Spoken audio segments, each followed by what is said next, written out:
Okay. Good evening. This meeting of the Town Council will now come to order at 6 p.m. Madam Clerk, please do a roll call.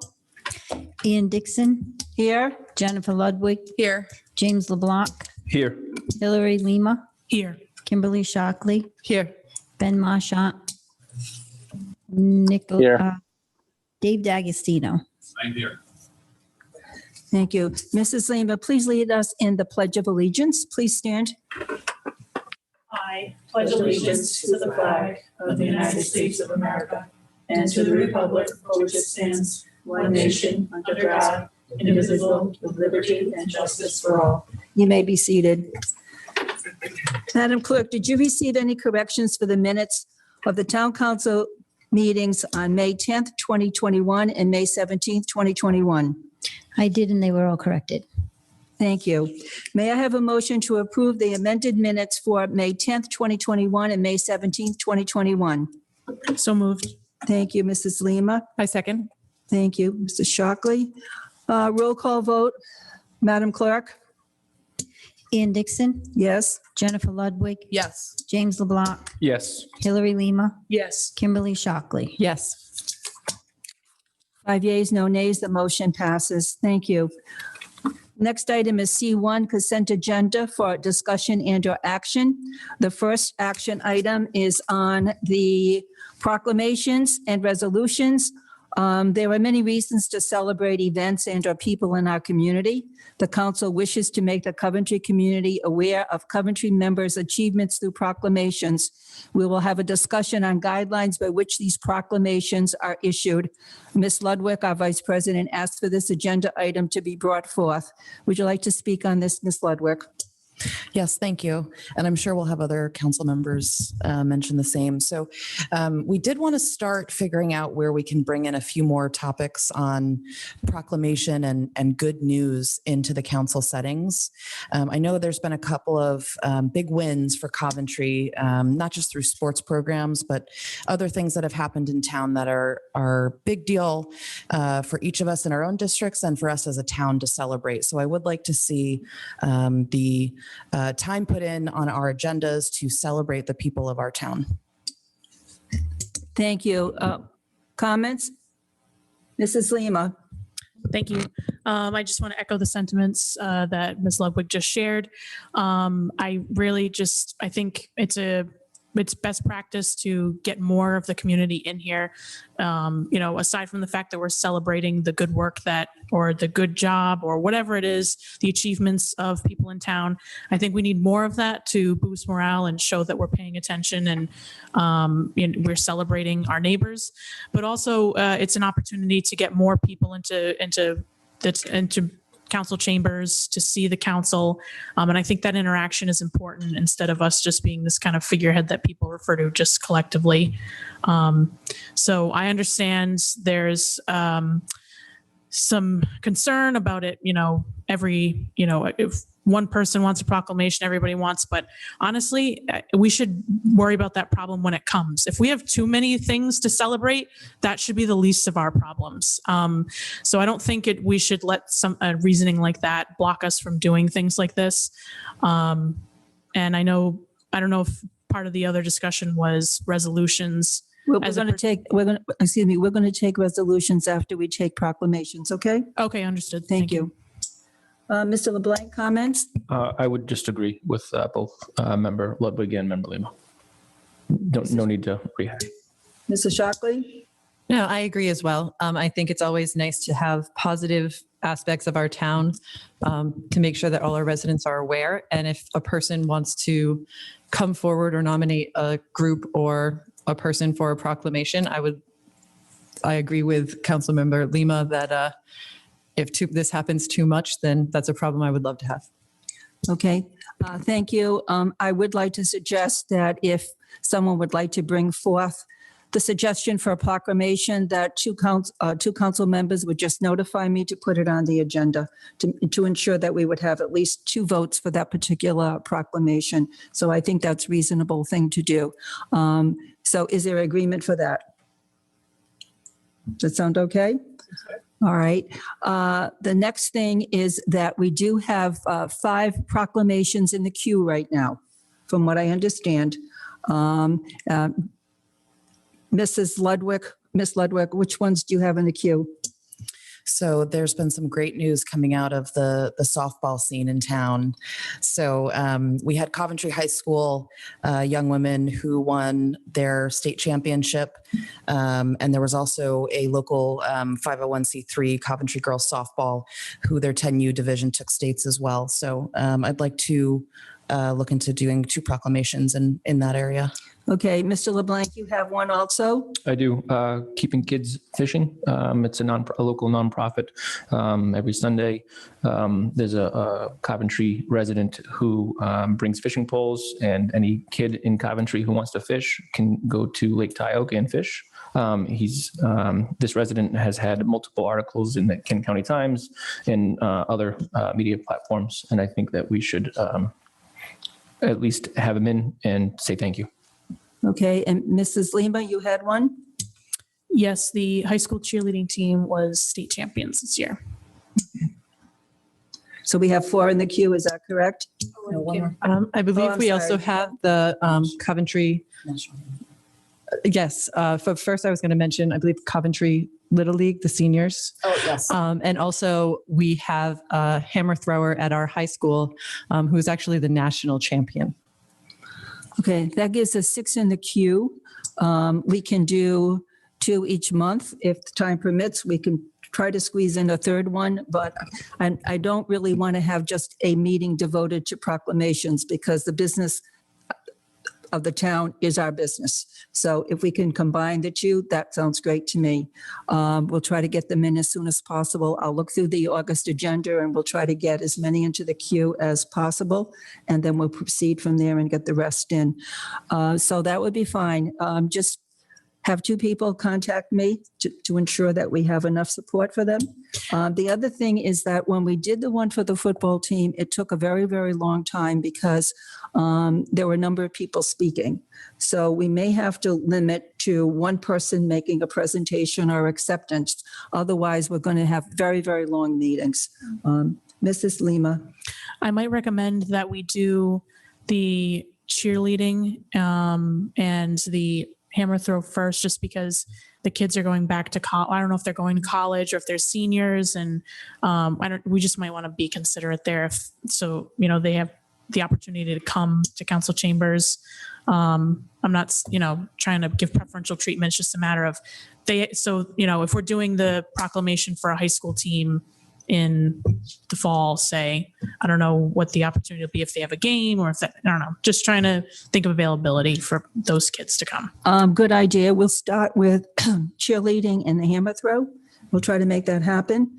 Who suggested cheerleading? And who suggested hammer throw? Who did? One of you should maybe contact the high school principal to see who is available, which students are available so that they know, and we need to know whose names are going to be on the proclamation.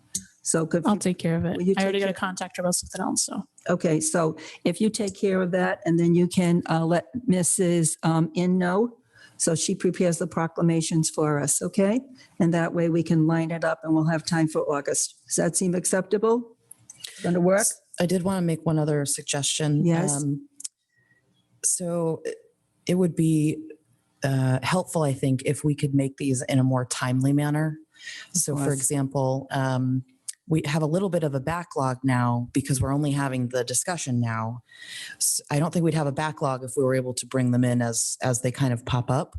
And then obviously, just because of the timing and the sports seasons and things like that, things kind of come to a close in that June timeframe. So I don't think this will always be the case, but we do have a little bit of a backlog here. So I'm just wondering if we might be able to do a bit of a time crunch and say, hey, we're going to have a hard limit of 10 minutes per proclamation, and maybe we can get through more so that we're not, having to do all of these 6 months from now. If we can do a hard limit of 10 minutes per proclamation and reduce the number of people who speak, we can do it. So we'll see if we can squeeze in 3. We do have a very heavy agenda for August. We'll try at least 2. if it's possible for 3, but we have some very serious matters to discuss in August. But by September, we'll have 2 meetings. Who knows, it may be 3 or 4. We will try for 2. Don't threaten me with a good time. And we'll try to avoid Fridays. But meanwhile, we'll try to get through these as quickly as possible. And I believe timeliness is extremely important. So thank you for that suggestion. All right, now the next one is this. The council does receive requests from other communities to support a resolution, which most often is being sent to the members of the Rhode Island Assembly as a vote of support. Sometimes the resolutions are local activities. We really do need to have a discussion on guidelines by which resolutions are placed on our Coventry Town Council agenda. So the floor is now open. Comments? Mrs. Lima? So these are the ones we're referring to that Mrs. Amatrano shares via email that we get from other. So I wonder if this is just my take on it. If we're all seeing all of these resolutions that she's sending, I don't know if it's more of a matter of just if a council member sees one they feel is worth considering, then they bring it up to be put on an agenda. Otherwise, it seems like our agendas are super packed. And so I wonder if we just approach it of a cherry picking piece. And if there's interest, we point it out that way. But that's just a thought. Thank you. I just want to point out too, there are some communities there's a majority of communities that get those same emails and completely disregard. So there's also the option that you don't even consider any of them at all. I'm not saying that. I'm just saying there's a ton of town councils that don't even look at those. Correct. And there's a reason for that. But Mrs. Shockley? Similar to what you have said about the proclamations and what Councilmember Lima just said about the resolutions, possibly if 2 council members indicate interest and you have at least 2 votes, that's when you would put it before the council. That's always an option. Ms. Ludwig, your opinion? Actually, I have a question for council. Is there any opinion or anything on the resolutions that we need to consider here? Because we don't know when we're going to get these in. And actually, I'm not sure what we do even after we brought them into our meeting. So do you remember back in February, we had the state legislator meeting where we brought several of them in, and we actually had some resolutions that night that we voted on, but I don't actually know what happened after that. So what process does this mean if we say yay or nay to supporting the resolution? So with regards to the resolutions that you're referring to in February, the council voiced their support for them. And I actually, at a subsequent meeting, provided an update as to the status of those. And unfortunately, many of those didn't go through because there was opposition at the state level to those matters. A lot of the resolutions that were sort of what I would call housekeeping, you needed it for the charter change, those obviously went through. There's really no opposition to those at the state level because they're something that's unique to Coventry.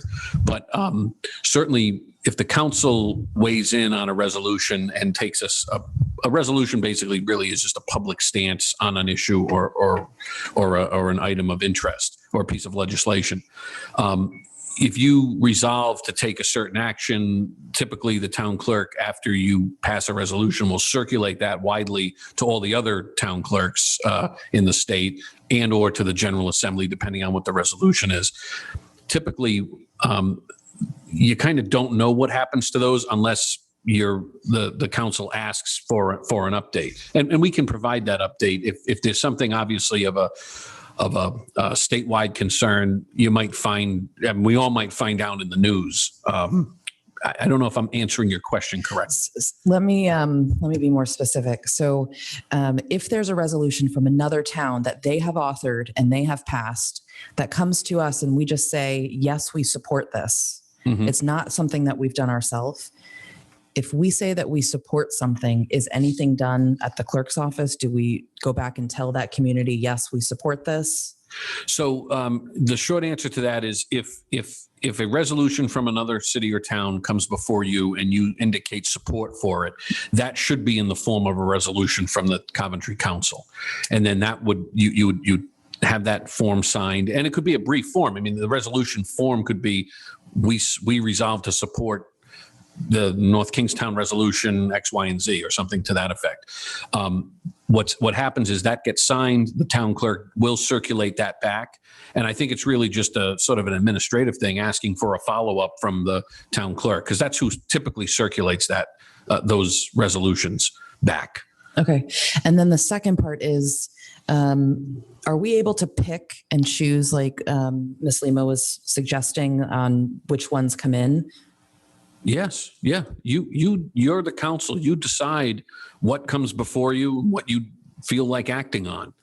So if, for example, if a neighboring community sends a half a dozen resolutions, you can resolve to support none of them, half of them, two of them, or not. And you're not bound to address any of them. Really, it's really a matter of, do you feel like you want to, do you share the sentiment, or do you want to be part of the conversation?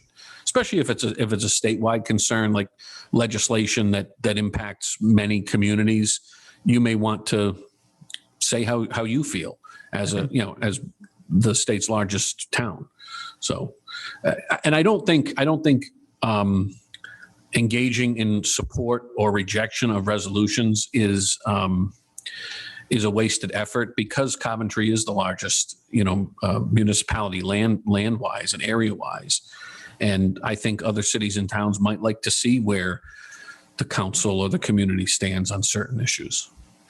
Thank you. So my personal thoughts are, after hearing that, is that I would like to be able to bring some resolutions forward. I feel like we have not been able to do that since February, because we didn't all have a good understanding of whether that was the appropriate understanding. So I would second Ms. Shockley's mention of possibly wanting two or needing two people to bring it forward and support in order to make it on the floor. Hey, Mr. Doug, thank you. Mr. D'Agostino, I do have a question. When I was on the school committee, we were advised by legal counsel that if we accepted one request, we had to accept all requests. Now, there are different kinds of resolutions that will come before us. Some of them come from communities and ask us to support legislation that may be before the Rhode Island Assembly. So that's one type of resolution. The other type of resolution could come from any kind of group in the community. And we were told that if we accepted one and we put it on our agenda, we would have to accept all that come through. And that would put us in a very risky situation. So I want to distinguish between or among different types of resolutions, the kind that really supports some kind of bill or effort in the Rhode Island Assembly, and others that might come from some other source that not have anything to do with legislation. Could you please speak on that? Sure. So I think the advice that you referred to is I think it's good advice, but I also think that it's like we don't get into weighing in on policy decisions, because you're the policymaking board. I think what you have to decide as a matter of propriety. Are you going to accept resolutions that come from, let's say, community groups or, and I don't mean this as political action committees, but resolutions that come from groups or individuals that have a particular bent or a particular thing that they're looking to promote? Obviously, they can bombard you with all sorts of different things. I think those are a different category than resolutions that are circulated by other cities and towns, other municipalities that ask for collective support for things that take place at the General Assembly. Obviously, a local Grange could put a resolution in front of the council, as well as, maybe the Boy Scouts, or maybe there's an organization that doesn't fit sort of within that friendly community type atmosphere. You obviously wouldn't want to pick and choose those type of things, because they might come to a council meeting and say, well, you picked the Boy Scouts, why didn't you pick me?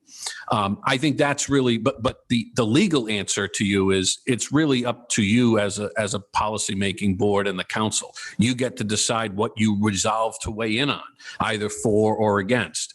I think, to provide some policy guidance. You know, maybe there are resolutions such as resolutions that impact legislation or issues of collective community or statewide interest that you might want to focus more on rather than a local one-off type of issue or a special interest group that's just looking to sort of foment or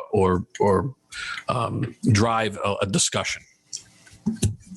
Okay, thank you. Any other comments by members of the council? Ms. Ludwig?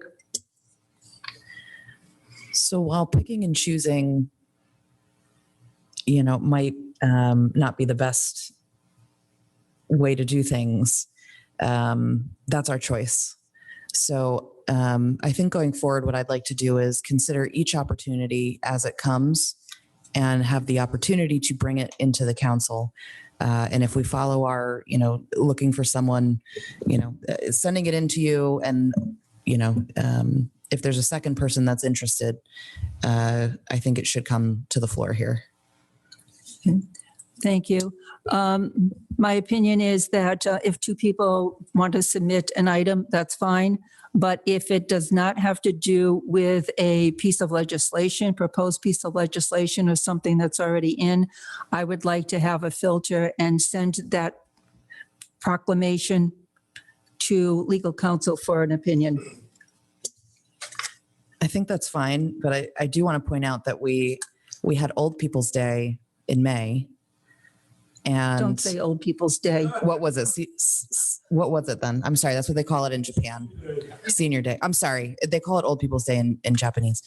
I work for an international company. So, so I just want to remind us that we've had some items that have come up for proclamations or things like that in the past. So, if we're going to bring those forward, then it sounds like a good idea. If we want to send it to legal counsel, that's fine. But I don't want to have blockers and red tape just for the sake of not bringing it to the floor.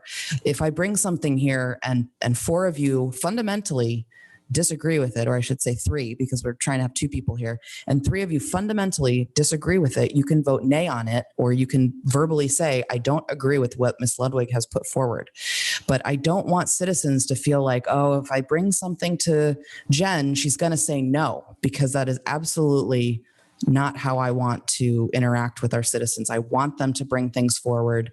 I want them to send things to the council that we can celebrate or consider for proclamations, resolutions, etc. So that'll be my stance. Thank you. On the issue of proclamations, we have already agreed that if 2 people want to bring forth a group for a proclamation, that's fine. Just bring it forth and we'll move forward on that. We already agreed that we'll try to do at least 2 in August and try to move these things on a timely basis through. As far as resolutions are concerned, resolutions relating to from other communities having to do with legislation, it sounds just 2 of you raise the issue and we will put it on the agenda. If it doesn't have to do with a community regarding legislation, I would really like the filter of legal counsel to look at that. I don't believe it will be a backlog. I have never had an opportunity in which I've spoken to Mr. Goro and Mr. D'Agostino where they did not respond within like a business day to any request made. So I don't see that that would be a hindrance to us, but I think it would be a good filter for us. I just have a question for legal counsel. Mr. D'Agostino, President Dixon is indicating that we need to have at least 2 to bring anything in front of the council. So if I was to have a conversation with Member Lima and she says, no, I'm not interested, isn't that an OMA violation if I then have a similar conversation with Member Shockley? It raises certainly the specter of that rolling quorum, because the moment you have a conversation with a council member where you share the thoughts of a third council member, that's now a consensus process. Hence the question. Yeah. Okay, so I just don't know if we can go down the path that we're That would cause a problem, because if each of you received a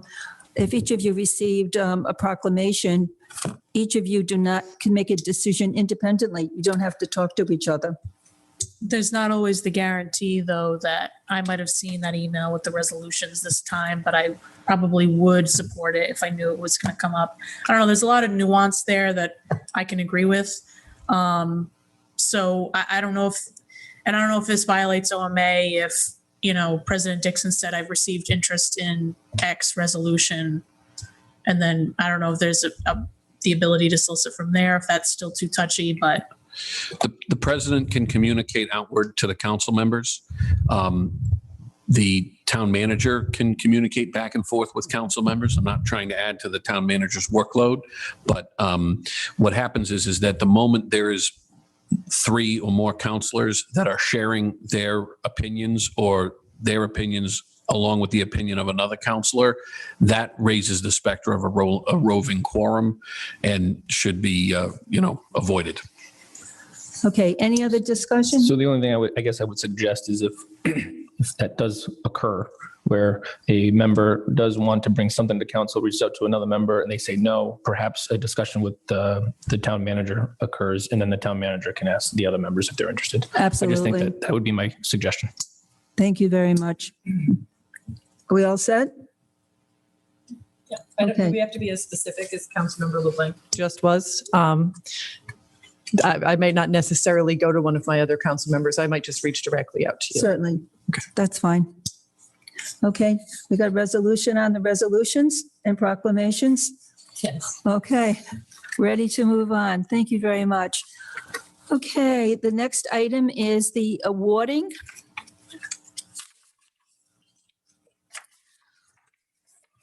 Item D1, awarding the following bid to the Department of Public Works, asphalt pavement improvements in the amount of $526,940.34, funded by fair share development fees and roadway infrastructure bond.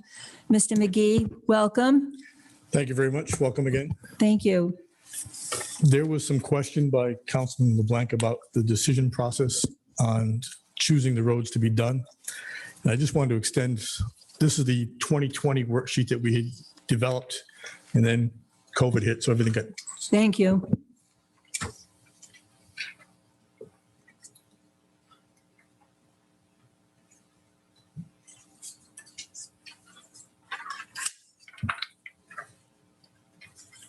Thank you.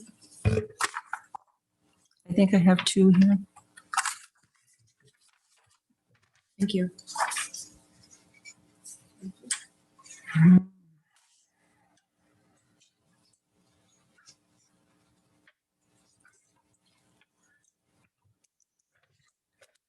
one of the reasons the decision was made was we didn't have enough funds. When we started doing takeoffs with the new numbers based upon 2021's asphalt prices and all the other costs, we only had X amount of dollars to spend.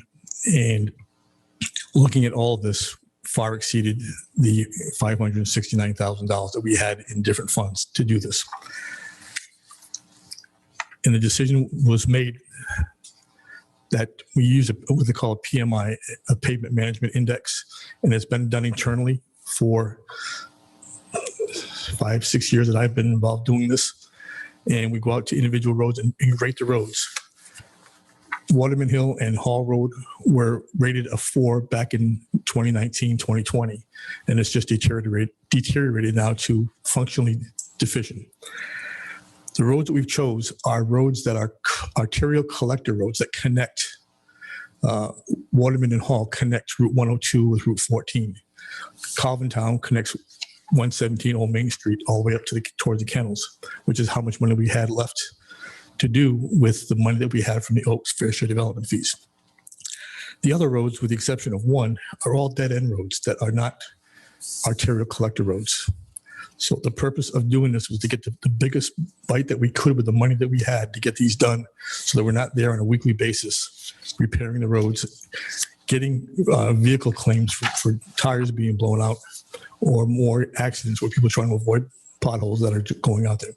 We can't be there on a daily basis. We go there and check every day or so, or we get a report, but our crews are out there constantly.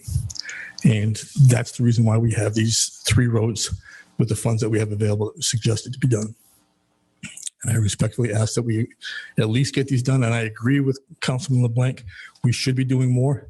If it gets to the council during the next budget process, I have been putting in for the last 6 years, $1.25 million in our capital budget, which is just $250,000 per district. to allow us to do paving in each of the districts along with sidewalks. And that would be chosen on a case-by-case basis. I have never used political reasoning on choosing roads. It's always been on the need of the residents in the town of Coventry. So I'm sorry if not all the districts are chosen, but it's done with what money we have and where the biggest need is. And that's why these 3 roads were chosen. And that's why I respectfully ask for your support. Okay, thank you, Mr. McGee. At the last meeting, Mrs. Shockley made the motion to make this award. Ms. Ludwig seconded the motion, so we can move directly into discussion. Members of the council, any questions that you may have? Mrs. Shockley. I just want to make sure I understand. So there were 7 bids here. We went with the lowest of the 7.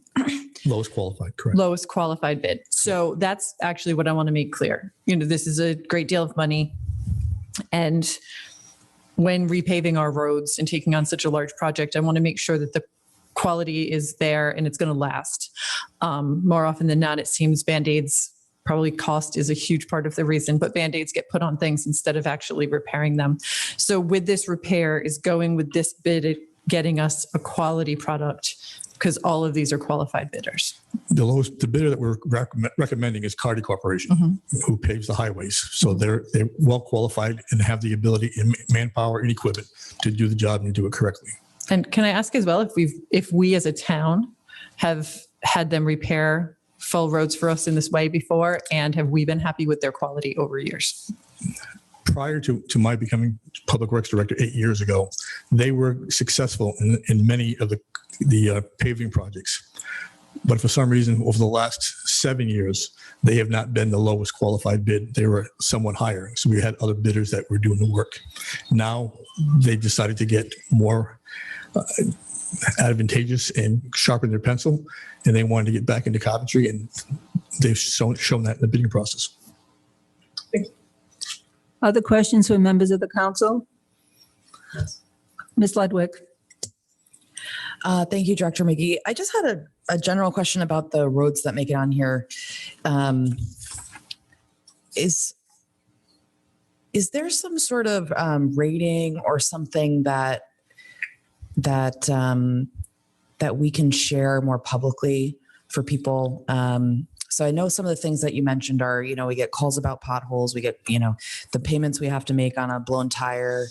Is there a rating or something that we can show people on why they were in this order? I have 2 answers to that. One is it's an internal with a PMI, and that is we look for reflective cracking throughout the road, whether there's any rutting, if there's potholes, any other thing that would inhibit the road from being resurfaced or to being totally reclaimed. That is something is an internal document. It's not done scientifically, but as we get to the next item on the agenda, the pavement management solutions, this will hire a company, and we have that money in our budget to come in with infrared technology to be able to infrared the roads and the sidewalks and give us a report on the conditions and allow us to be able to determine which roads are going to be done based upon the scientific way of doing it by the curb, sidewalks, and pavement. However, those are going to be going over for an entire year's worth of work. But if we don't fund the asphalt pavement, we're using money to say, okay, this is what needs to be fixed. But if we're not going to fix it, then it's shame on us. But we haven't spent $1 on a road repaving project since the infrastructure bond from 2015. We had $10.7 million. We did a bunch of roads, bridges, Arnold Road. We did crack filling throughout the town. We've done cold in place recycling. But since then, nothing, no capital budget and no other bond issue. So all we've been putting on for the last 5 years is Band-Aids, and the stopgap measures that we used for crack filling are now starting to open up because they were not designed to be a long-term solution. They're designed for a 3 to 5 year process. Well, we're beyond that 5-year process now, and we still don't have money in our capital budget to do work. So we will be able to provide this in a citizen portal as part of this pavement management solutions that was coming up next. But right now, this is not. anybody without any experience could look at these roads and know that they're totally deficient. And that's all we're trying to do is get these roads fixed. Yeah. Okay. Thank you. Thank you. Mr. LeBlanc? Thank you, Mr. McGee. So I'm looking at a list here of 12 roads, and then 3 are highlighted. None of these 12 roads were on a list that I had actually reached out to the public and asked them their opinion of what roads needed to be repaved or resurfaced. So I find that a little shocking. Waterman Hill. And anyway, go ahead. Sorry. If it's your Facebook list, Waterman Hill is on there. Oh, okay. Oh, okay. So there's 12 or 13 here, and there's 20 plus on the post that I had done.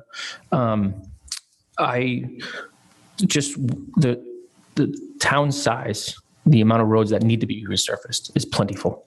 And I haven't seen any pictures of Waterman Hill. I haven't seen any pictures of Hall. I haven't seen any pictures of Colvin Town. I just would suggest that maybe going forward, whenever a paving request comes through, we actually show the taxpayers why these streets and why we're spending over $500,000.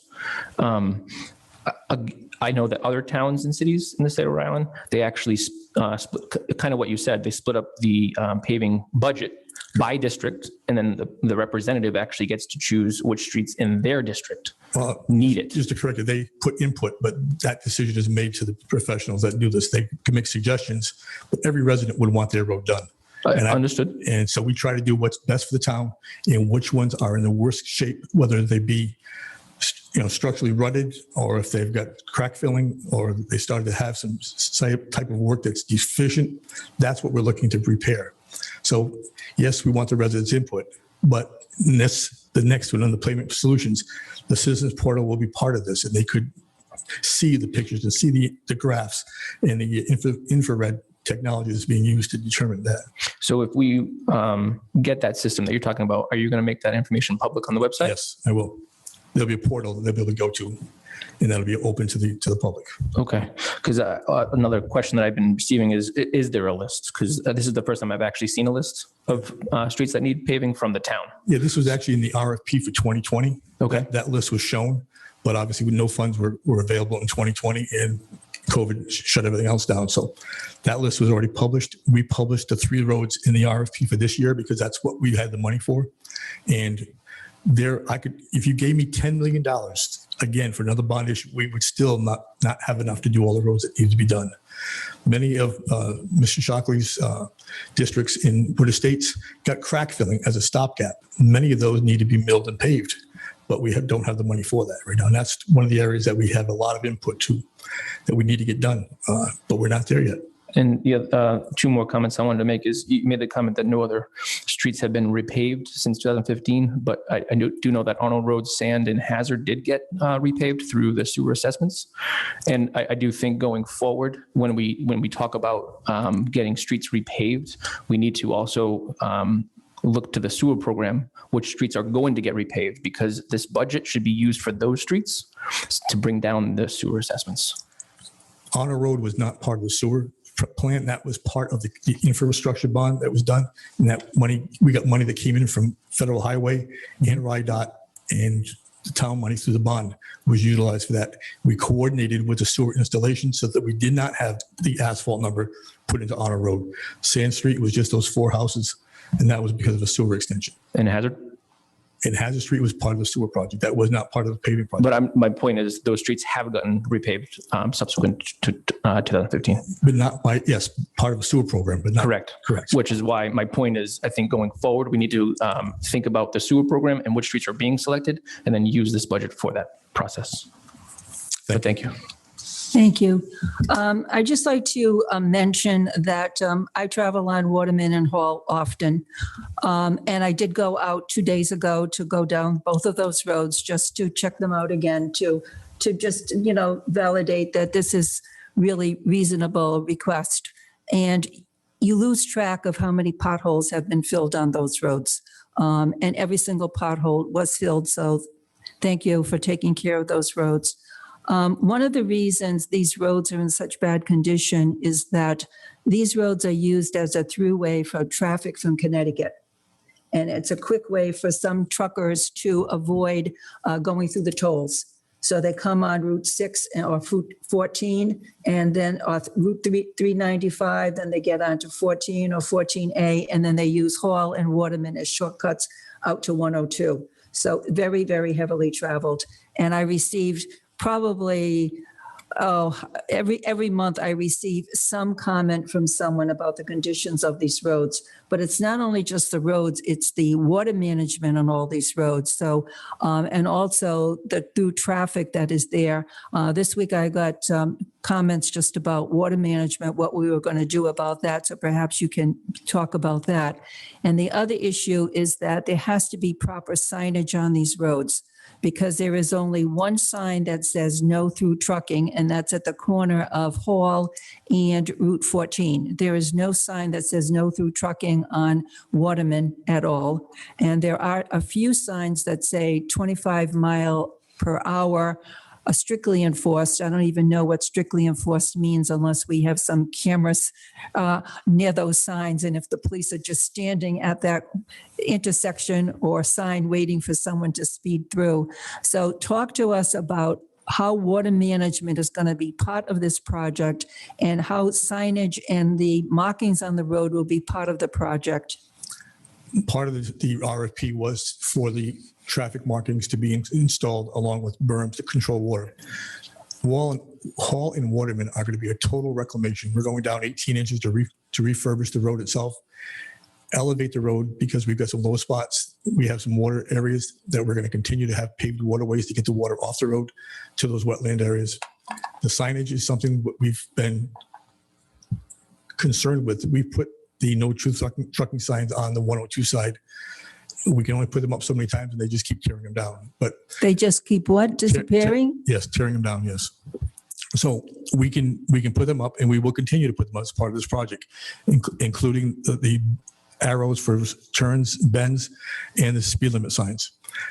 As far as the enforcement part of it, that's a different department. I can't enforce, I can only make the roads better, and then the police have to enforce the speed limits. And most of those no through trucking, which was on both ends, actually at the end of Waterman Hill at 14, the end of Hall at 14, and again at Waterman at 102, they all had no through trucking sign at the previous council person's request, and those were installed. Yeah, I saw one sign 2 days ago, and that was at Hall and Route 14. I have no doubt that they may have been others on those roads, but they're not there now.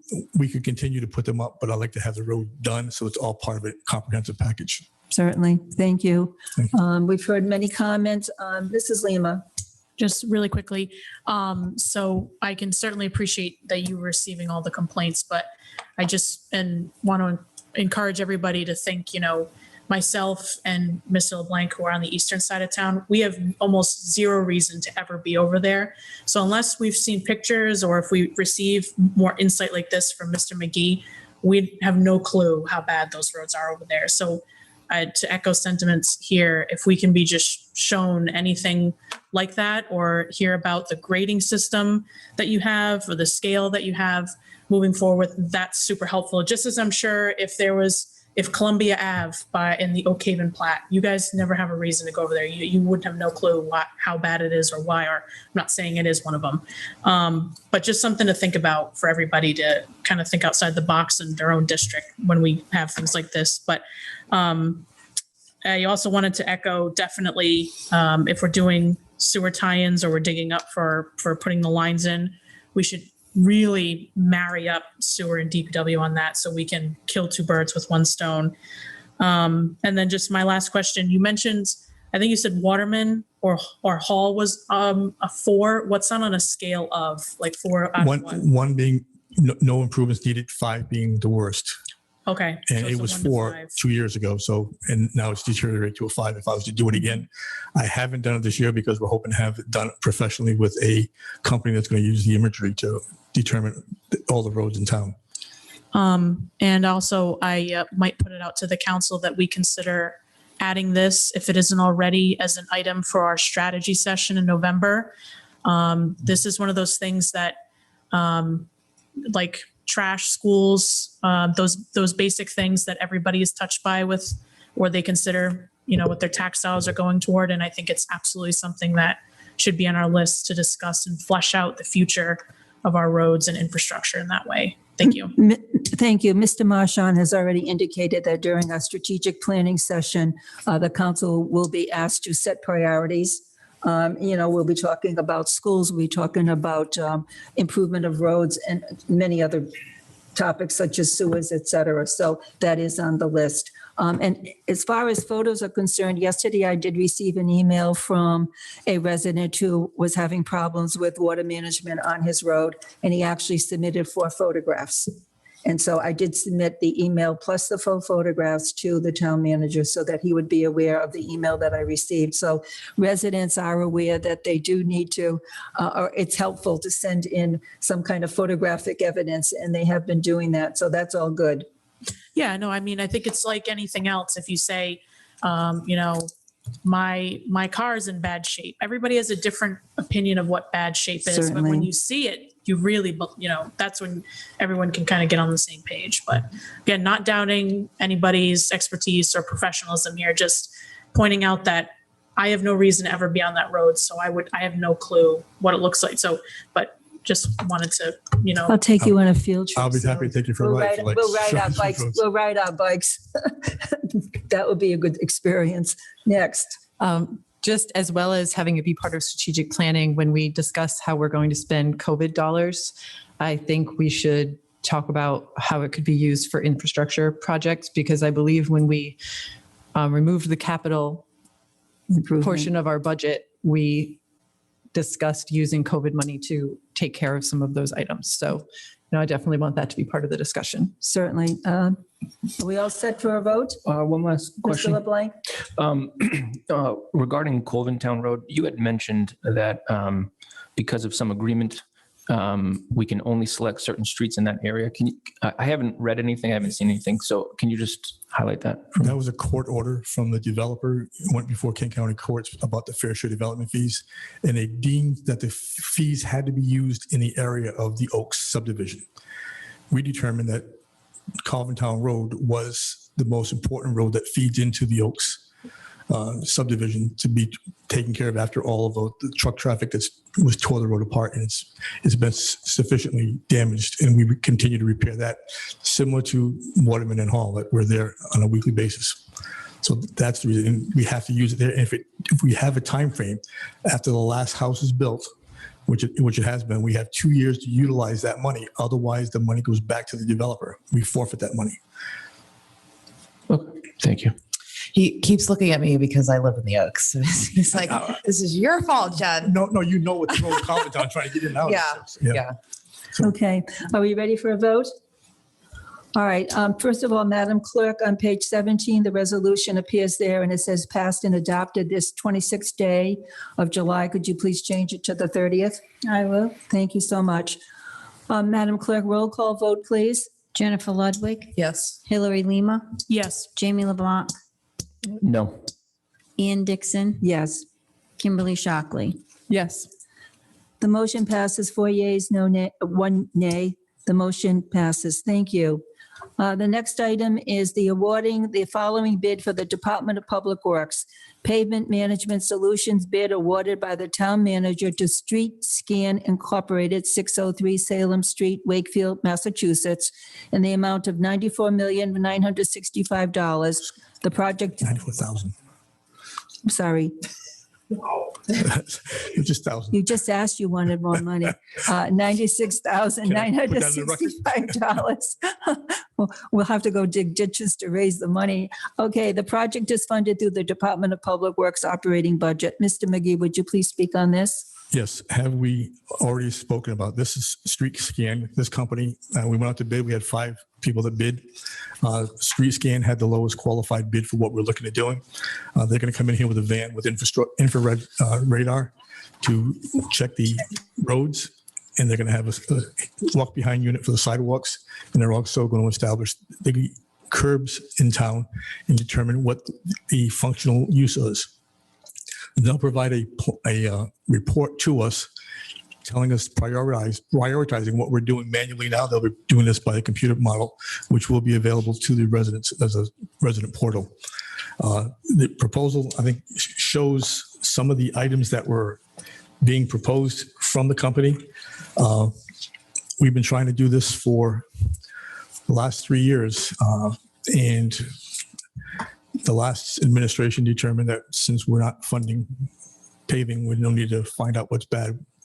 And I think we come to a point now, if we're going to fund paving going forward, that we need to be able to determine the worst roads in each of the districts so that we can either we're going to do roads or we're going to do sidewalks in those areas. And there's such a need for sidewalks throughout the town to make them ADA compliant and to make them functional and taking the undulations out, but also the roadways. This is going to be a multi-year program.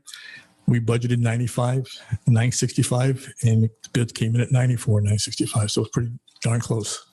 And we're looking to have this done.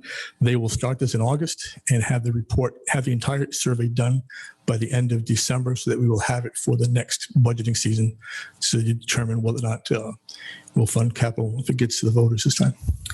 Mr. McGee, on page 23 of 28 of the RFP form, cost form, it says $135,040. Yes, they had extra things added into it, like a work order form that we backed out because there was above and beyond what the scope of the work was. So in order to compare apples and apples, we went back to what the RFP actually asked for. And when we took those numbers are what, and we did that across all the bidders that were qualified. And a street scan was still the lowest qualified bidder. So did they submit a new proposal to you? No, we just took the numbers out of it. The proposal had all those individual unit prices in it. So we Okay. just backed out those unit prices. All right, thank you. Any questions by members of the council? Ms. Ludwig? So Director McGee, one of the things that I think is really important for us in Coventry is to look to the future. And while one of the streets that we just voted on is close to me and in my district, I can imagine myself in some of my colleagues' position that they've never even seen these roads. So to have a way to show our citizens how these roads are being evaluated in a very public way, and what the true scientific, systemic rating they are on, that makes it very black and white, and it's hard to argue with facts. So I am in support of using funds in the right way so that we can figure out without any politics in it, without any, I don't want to have to second guess anyone. That sounds totally appropriate and where we should be headed. So thank you. Thank you. Ms. McGee, do I understand that this has already been budgeted? Yes. We have in our current budget that was approved by the voters, Right. Amount of $95,965, which is, it came in $1,000 less. Okay, thank you. Questions, Mr. LeBlanc? Thank you, Mr. McGee, for bringing this proposal. I think it's 100% necessary. I do like to trust, but I also like to verify. This is a system that we can verify that the roads actually need to get repaved. And I like the fact that we can share it with residents as well. One reason why I voted no on the last vote was specifically, I haven't seen pictures. I don't think I had enough facts over a $500,000 vote. And I think this report would have assisted me in that vote. So thank you. Thank you. Mrs. Lima? Thank you. Do you know how many other cities and towns have things like this or in Rhode Island? Yeah, there's a half a dozen towns in cities in the state that's using this type of technology amongst the numerous amount in Massachusetts. Okay, so is it like fairly new? Do you expect more cities and towns to want to get in on this game? I would imagine that once they see how successful it is in Coventry, that they'll be calling, like I called the other communities to check on their satisfaction, and they were all satisfied. And then how does this work when it comes to the state roads that we're not responsible for? That's not going to. No, it's not included state roads. Okay. And then I take it the amount here, the 94,000, that's just the one-time fee for the one assessment for next year, and then that's it. It's not a multi-year relationship. No, it's a 1 year. It's a 3 year on the program itself. It's a 3 year hosting for the program. So after the 3 years, then we'll budget for the hosting number. So Okay, so it'll only scan the one, they'll do the one. unless we want to have multiple years, but they'll do this now. In the event that we have this in 5 years from now, that we want to do it again, then obviously whatever portion of this, we might want to look at, there's additional, like Councilwoman Dixon had mentioned, the bid came in higher. They also included an inventory of our catch basins and manholes and water gate valves, signs and street trees and street lights. Those were all included, and that's why those got backed out. It's something we may look at doing next year, just picking out those additional work items, which is a lot less than this, but it went over what was budgeted. That's why we didn't include them. What of the extras in there that you pulled out to remain within budget do you think we absolutely should consider? No, I don't think anything is critical. What we have in here is what's critical. The other items would give us a broader view of what's there, but curbs, sidewalks, and pavement is the most important items. The infrastructure part of it, as far as structures for catch basins and manholes, gate valves, signs, that would be nice to have and have an inventory. These are all GIS plotted, but it's not a necessity to get the roads paved. And then how will the portal work? Do you just put in your address and it shows you an area, or like what's the interface of the portal like? Now you're getting too technical for Oh, me. sorry. We don't have that. We haven't got that far, but it's something where they show as a citizens portal that they can log in. It's a cloud-based program, so they can get in there, put their address in, or put a road in and see what the report is. Okay, thanks. Yes, ma'am. I'm just wondering, Once we know what our worst roads are, is there a way of knowing how well traveled certain roads are? As we try to make our decision as far as what we want to fix, this is the worst road, but it only impacts 2% of our town. And this one isn't quite as bad, but 40% of people drive on it. That's something that we're going to have to determine, not by them, because they're not going to sit there and do a traffic count. Okay. We could work with the police department for a traffic count, but if we have a cul-de-sac or a short dead-end road that's only servicing 12 houses, we can know that there's two cars per house. They're making 2.5 trips per day, and that's how many trips, as opposed to an arterial collector road, which we would have hundreds and thousands of trips per day. Not that I don't want to help everyone, but it could be a better way of deciding what to do. I also wonder, once we have this factual information on sidewalks that aren't ADA compliant, is there any way we could get federal money to help fix this sort of thing? We could try, but right now there's no funds available unless it becomes available through the infrastructure portion that's going through with the Right. on the national level. Just wondering. Thank you. This is very interesting. And I think, while humans can look at roads and see that they're bad, I do feel as if having something more scientific and something far more transparent is a wonderful way to make these decisions for our residents. Radar makes a big difference, the infrared. Also, we do this.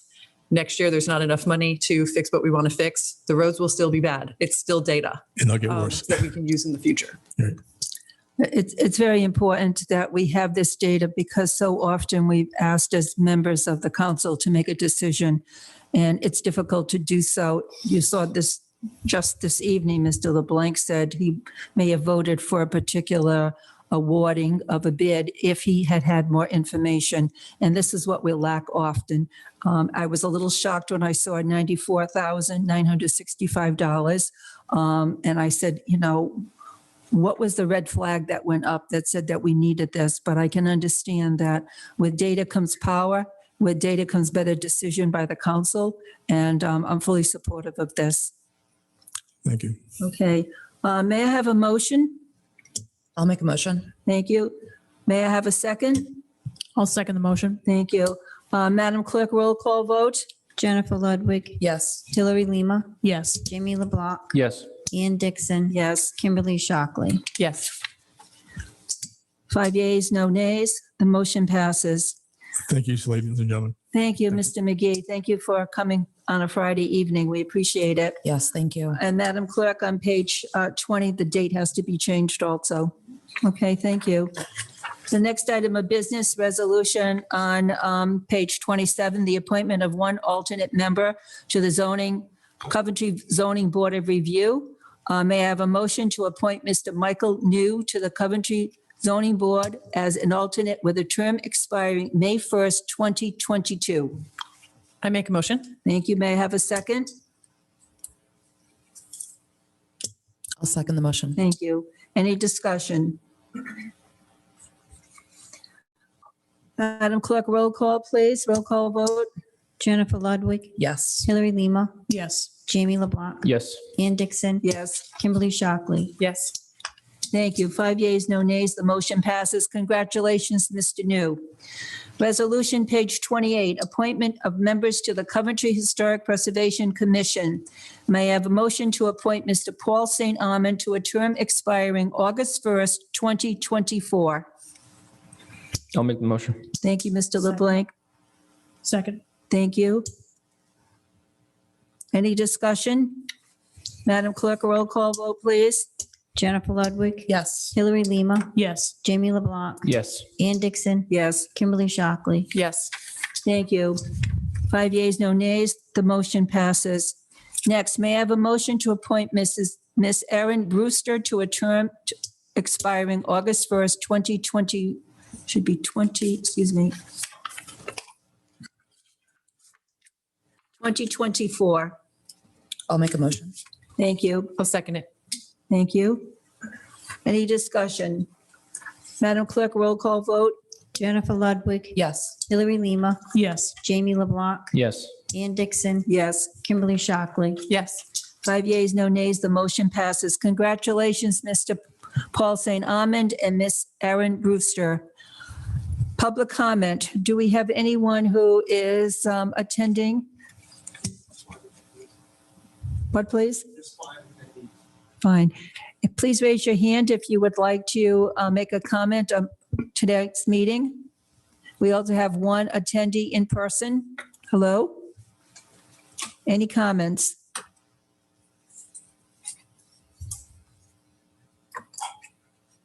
Yes. Please come forward, state your name and address. You make it all worthwhile for us to be here. Mike Bro, 22 Jennifer Lane. Yes. How long has our new police station been open? Do you know? At least a couple of years. Couple of years?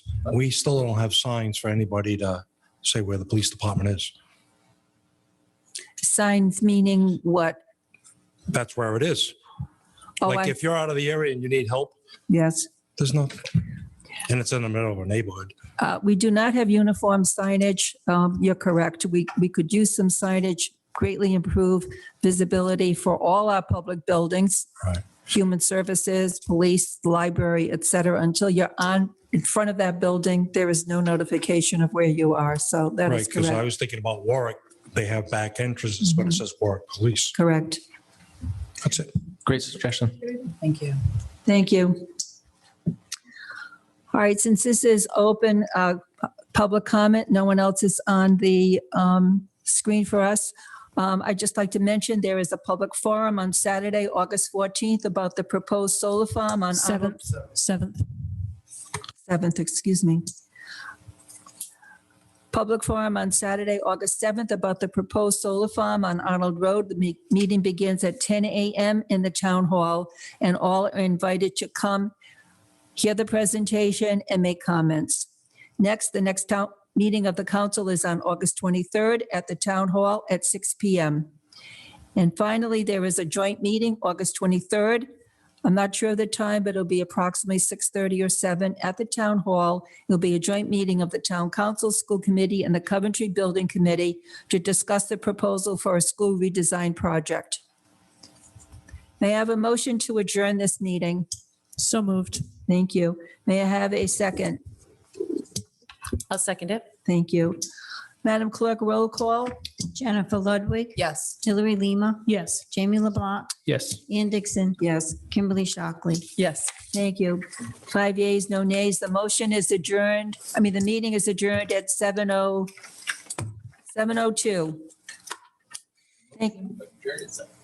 Not- Meeting is Not bad. adjourned, 7:02. See?